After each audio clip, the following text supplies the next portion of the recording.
Hello, welcome to our chemistry show. I'm Angela. I'm Aisha. And my name is Christopher. Today we'll be doing the dome canister rockets. Ready, set, go.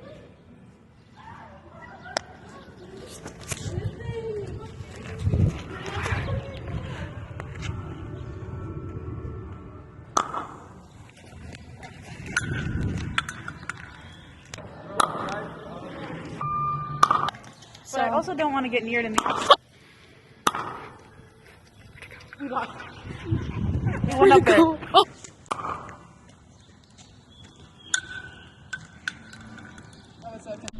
These rockets were powered by the water in Picot. Picot is an antacid, which is used to neutralize acids in the stomach. Picot is made up of sodium bicarbonate, citric acid, sodium, sucrose, tartaric acid, and silicon dioxide. The antacids in the Picot are sodium bicarbonate and citric acid. These are the molecules that react with water. When the Picot is mixed with the water, carbon dioxide gas is released. Over time, pressure in the canister increases, eventually creating enough pressure for the canister to pop. Next up is the UV beads. These beads are special beads that react to the ultraviolet, aka UV light, emitted by the sun. The UV lights are invisible to the naked eye, so the beads help us detect it. UV light has shorter wavelengths than visible light. Though our eyes cannot see light in this range, there are insects that can.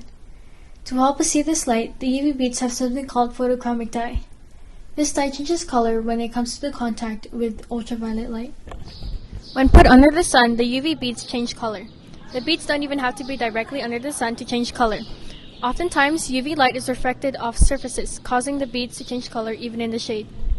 A risk of prolonged UV exposure will be premature aging and skin cancer, not to mention sunburn for a little while.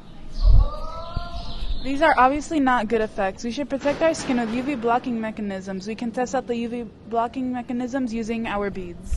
The water does not appear to have any effect on the UV light that reaches the beads. In this shallow depth, water is not a good UV blocking mechanism. Sunlight can actually travel 1,000 meters into the water under the right conditions.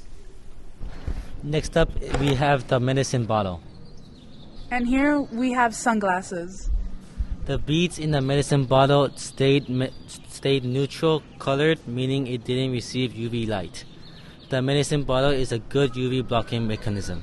These orange bottles are meant to block UV light since many drugs are sensitive to ultraviolet light and heat. The color of the bottles block UV light from entering while allowing enough light to enter so that its contents can be seen. There are other medicine bottles, such as amber and green glass bottles, that have the same UV blocking properties. The beads under the sunglasses still change color, though it isn't as vibrant as the beads under normal light. The sunglasses aren't the best UV blocking mechanism, but it does still block some UV light. It's important to know that the sunglasses have different levels of UV protection. Not all of the sunglasses are this ineffective.